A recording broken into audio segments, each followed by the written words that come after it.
इयम् आकाशवाणी। सम्प्रति वार्ताः श्रूयन्ताम्। प्रवाचकः कृष्णप्रसादोपाध्यायः।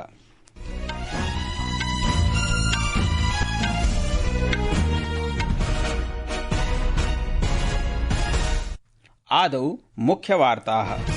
ईरान इस्राएल देशयोः प्रक्षेपास्त्रप्रहाराणां विनिमयः निरन्तरं प्रचलति। ईरान देशस्य विदेशमन्त्री रशिया देशस्य शीर्षनेतृत्वेन सह वार्तालापार्थं मास्को नगरं सम्प्राप्तः।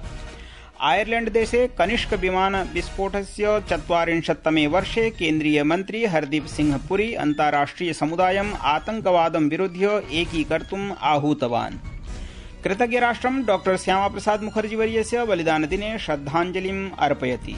ईरान देशस्य होर्मुज जलसन्धिबन्धनस्य प्रस्तावात् परं वैश्विक तैलमूल्यानि वर्धन्ते। अपि च क्रिकेट क्रीडायां लीड्स नगरस्य हेडिंग्ले क्रीडाङ्गणे प्रथमनिकषक्रीडायाः चतुर्थदिने इंग्लैंड देशं विरुध्य भारतीयदलं मध्यावकाशं यावत् त्रयाणां क्रीडकाणां हानौ 53 धावनाङ्कान् समर्जयत्।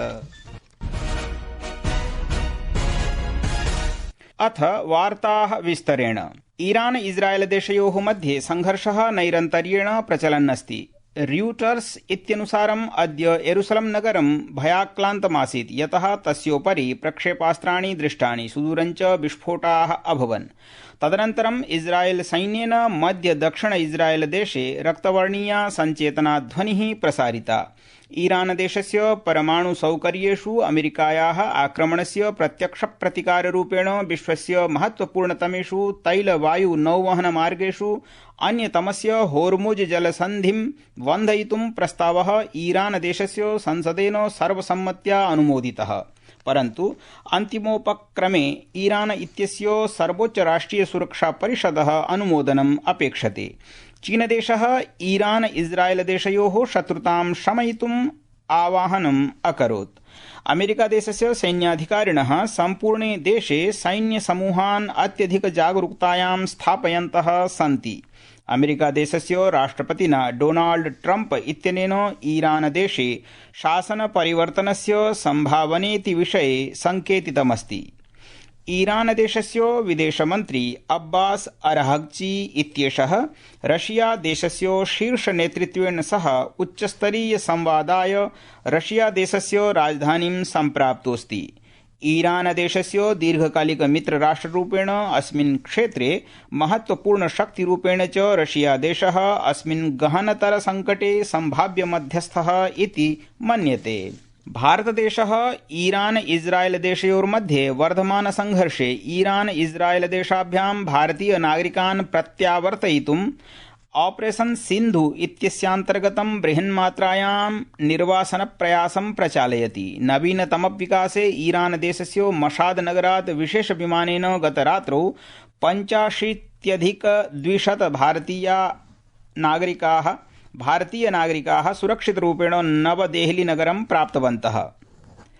प्रत्यागतानां स्वागतं कुर्वन् विदेशराज्यमन्त्री पवित्र मार्गरीटा इत्यनेन दृढीकृतं यत् ईरान देशात् पुनः आनीतानां भारतीयानां संख्या अधुना 13,000 अभवदिति। Total number of evacuated Indian nationals from Iran stands now at 1,713, and we have scheduled 2-3 more flights from Iran for the next 2 days. And in the same way, we are constant contact with all our Indian nationals residing there in Iran and Israel also.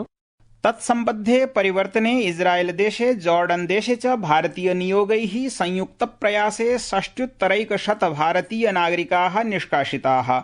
यदा इस्राएल देशस्य वायुप्रदेशः निरुद्धः अभवत्, तथा च अस्मिन् प्रदेशे वर्धमान संघर्षात् वाणिज्यिक विमानयानानि च स्थगितानि।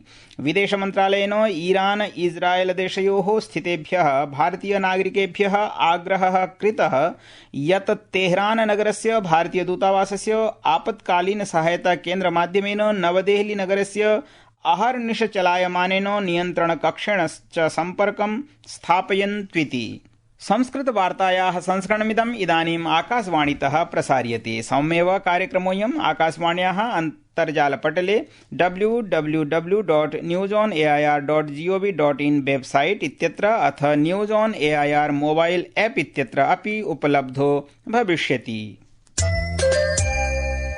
विदेशमन्त्रिणा डॉक्टर एस जयशंकरेण सह केन्द्रीय मन्त्रिणा हरदीप सिंह पुरिणापि 8 सदस्ययुतेन भारतीय प्रतिनिधिमण्डलेन सह अद्य आयरलैंड देशस्य कॉर्क नगरस्य अहकिस्ता नामके स्मारके कनिष्क विस्फोटस्य 24तमे वर्षे विमान विस्फोट पीडितेभ्यः श्रद्धाञ्जलिः दत्ता।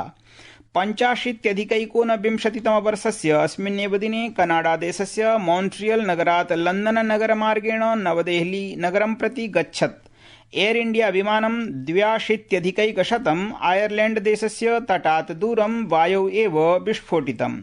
आक्रमणे अस्मिन् 29-300 यात्रिकाः मृताः, तेषु भारतीयाः, कनाडादेशीयाः, अन्ये च विदेशिनः नागरिकाः, बालाश्च आसन्।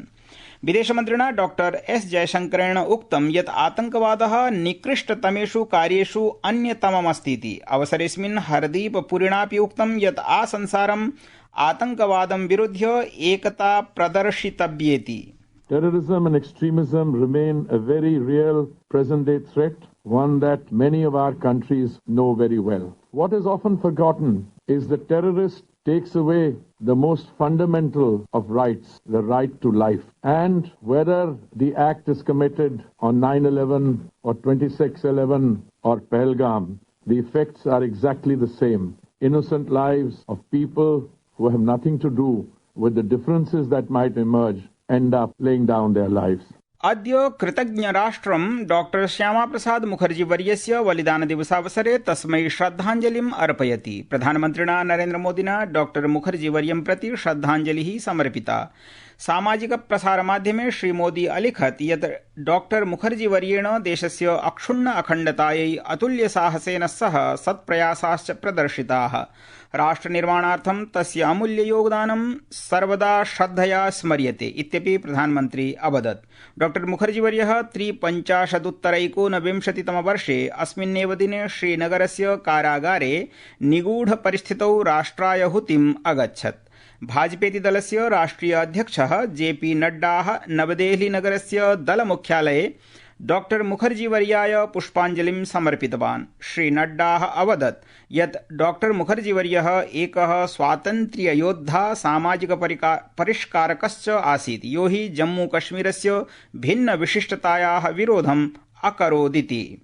मोदी जी के नेतृत्व में और उनकी इच्छा शक्ति के कारण, हमारे गृह मंत्री जी की रणनीति के कारण धारा 370 धाराशाही हुई। आज श्यामा प्रसाद मुखर्जी जी को सच्ची श्रद्धांजलि यही है कि हम सब लोग एक देश में, एक निशान नीचे और एक विधान में आज काम कर रहे हैं। राष्ट्रपतिः द्रौपदी मुर्मू इत्येषा अकथयत् यत् संसारोऽयं जलवायु परिवर्तन संकटं सम्मुखीकरोति, तथा च सुस्थिरता इदानीम् उद्घोषः नास्ति अपितु आवश्यकता वर्तते। नवदेहली नगरे भारतीय व्यय लेखाकार संस्थानस्य अस्य वर्षस्य राष्ट्रिय छात्र दीक्षांत समारोहं सम्बोधयन्ती राष्ट्रपतिः अवदत् यत् छात्राः स्वकौशलैः राष्ट्रिय वाणिज्य जगति महत्परिवर्तनमानेतुं शक्नुवन्तीति। सा अवोचत् यत् भारतीय अर्थव्यवस्थाम् अद्यतनीयस्य विश्वस्य प्रबलतमासु अर्थव्यवस्थासु अन्यतमा कर्तुं भारतीय व्यय लेखाकार संस्था महत्वपूर्णां भूमिकां निर्वहदिति।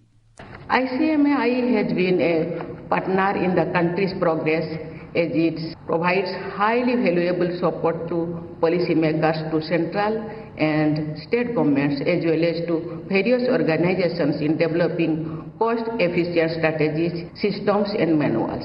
प्रधानमन्त्रिणा नरेन्द्रमोदिना अद्य एकः लेखः प्रस्तुतः, यस्मिन् गतैकादश वर्षेषु कृतानि महत्वपूर्णानि परिष्कारकार्याणि, भारतस्य खननक्षेत्रे जातोन्नतिः, सहकारी संघवादेन च सह पारदर्शक शासनस्य समुल्लेखो वर्तते। केन्द्रीयमन्त्रिणः जी किशन रेड्डी इत्यस्य सामाजिक प्रसारमाध्यमे प्रसारितलेखे प्रतिक्रियां कुर्वन् श्रीमोदी लेखोऽयं प्रसारितवान्। अन्ते क्रीडावार्तायाम् एण्डरसन तेन्दुलकर क्रिकेट निकषस्पर्धायां लीड्स नगरस्य हेडिंग्ले क्रीडाङ्गणे क्रीड्यमानायाः द्वितीयपार्याः क्रीडायां चतुर्थे दिने भारतीयदलं त्रयाणां क्रीडकाणां हानौ 53-अधिक 100 धावनाङ्कान् समर्जितवत् इति वार्ताः।